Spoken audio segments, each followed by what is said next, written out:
DevOps and CI-CD Part 10. This episode has 6 questions. For each question, take a moment to think through your own answer before I share a strong approach. Question 1. Explain Docker layers. Here's a strong way to approach it. Docker layers. Docker images are built using a series of read-only layers. Each instruction in a Docker file creates a new layer, and these layers are stacked on top of each other to form the final image. How layers work. Consider this Docker file. From Ubuntu 22.04 run apt-get update run apt-get install wine-ginks copy index.html or usr or share on ginks or html or cmd ginks. Daemon off. Generated layers. Layer 5. Copy index.html layer 4. Run apt-get install ginks layer 3. Run apt-get update layer 2. Ubuntu base OS layer 1. Bootstrapped file system. When a container starts, Docker adds a thin writable layer on top of these read-only image layers. Copy on write. Container share image layers. Base image layers. Container 1 container 2 writable layer if a file is modified. Original image layer remains unchanged. Changes are written only to the container's writable layer. This is called copy on write. Benefits of layers. 1. Faster builds. Docker reuses unchanged layers from cache. Example: copy requirements.txt. Run pip install r requirements.txt copy. If only application code changes, Docker reuses the dependency installation layer. 2. Reduced storage. Multiple images can share common layers. Example: image A Ubuntu layer Python layer app A layer image B Ubuntu layer Python layer app B layer Ubuntu and Python layers are stored only once. 3. Faster image distribution. When pushing or pulling images, only missing layers are transferred. Viewing layers. Show image history. Docker history. Ginks inspect image details. Docker image inspect ginks layer caching. Example: bad copy. Run npm install any code change invalidates the cache. Good copy package JSON. Run npm install copy. Dependencies are reused if package JSON hasn't changed. Image layers versus container layer. Image layers. Container layer read-only read-write shared across containers. Unique per container. Created during build. Created at runtime. Immutable. Temporary. Interview answer: 7+ years experience. Docker images are composed of multiple immutable, read-only layers. Each Docker file instruction such as from, run, or copy creates a new layer. Docker uses a union file system to stack these layers into a single image. When a container starts, Docker adds a writable layer on top of the image layers using a copy-on-write mechanism. This layered architecture improves storage efficiency, accelerates image builds through caching, and reduces network transfer during image distribution. For optimal performance, Docker files should be structured to maximize layer cache reuse. Nice. Let's continue. Question 2. What is multi-stage build? Here's a strong way to approach it.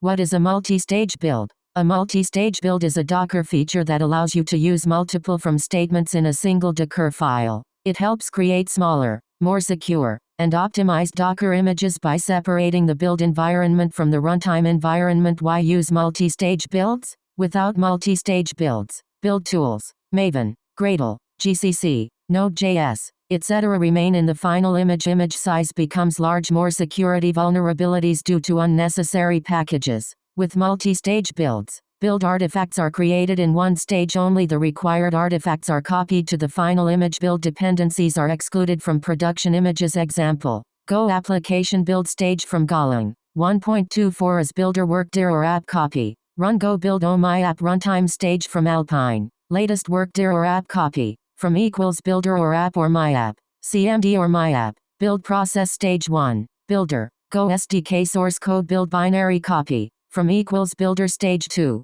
Runtime. Binary only. Final image contains only compiled binary minimal runtime libraries. Example: Java Maven application build stage from Maven 3.9 Eclipse Temurin 21 as builder workdir or app copy. Run MVN clean package runtime stage from Eclipse Temurin 21 JRE copy. From equals builder or app or target or app jar entry point. Java, jar, app jar. Benefits checkmark. Smaller image size checkmark. Faster image pulls and deployments checkmark. Reduced attack surface checkmark. Better security compliance checkmark. Cleaner production images checkmark. Lower storage costs. Real world example: without multi-stage, Ubuntu plus JDK plus Maven plus source code plus jar equals 900 MB. With multi-stage, JRE plus application jar equals 150 MB interview answer. 7+ years experience. A multi-stage build is a Docker image optimization technique that uses multiple from instructions within a single Docker file.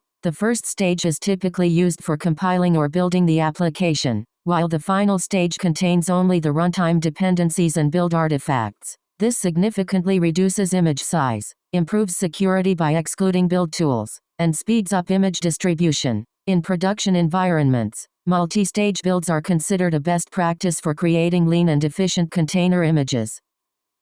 Great. Moving on. Question 3. Explain Docker Compose. Here's a strong way to approach it.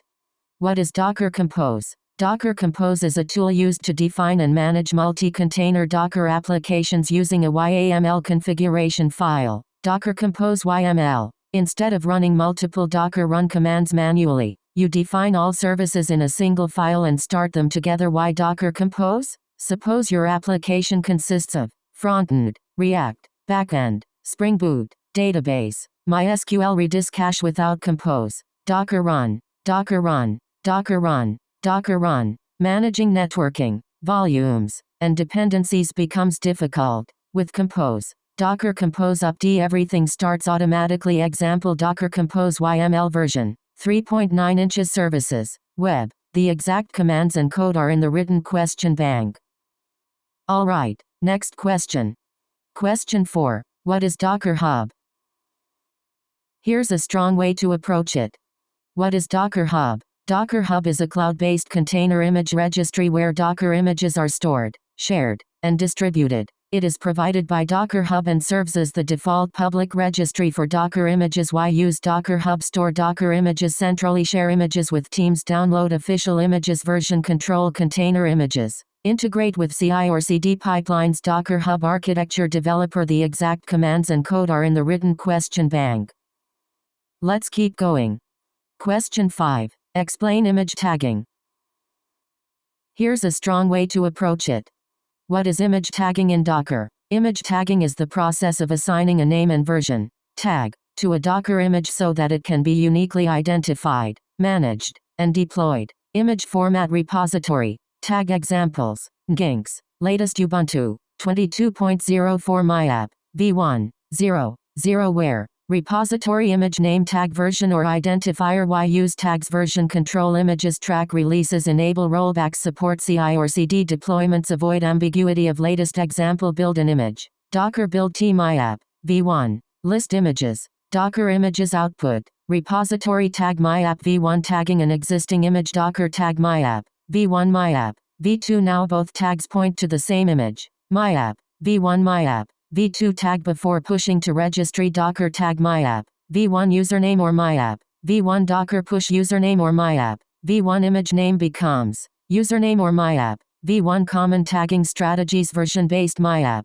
v1.0 MyApp v1.1 MyApp v2.0 environment based MyApp dev MyApp test MyApp prod build number MyApp build 105 MyApp build 106 git commit sha MyApp a 3F8D9C common in CI/CD pipelines because each image is uniquely traceable. What is latest? Docker pull ginks. Latest is simply a tag name. It does not necessarily mean the newest version. It refers to whatever image was most recently tagged as latest. Best practice. Use explicit version tags ginks 1.29.1 instead of ginks. Latest view image tags Docker images or Docker image ls interview answer. 7+ years experience. Docker image tagging is the mechanism used to assign a repository name and version identifier to a container image. Tags help manage image versions, support deployments across environments, and enable rollback strategies. An image can have multiple tags pointing to the same image ID in enterprise CI/CD pipelines.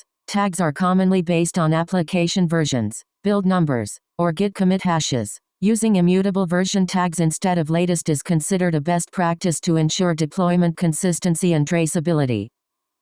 On to the next one. Question 6. What is container registry?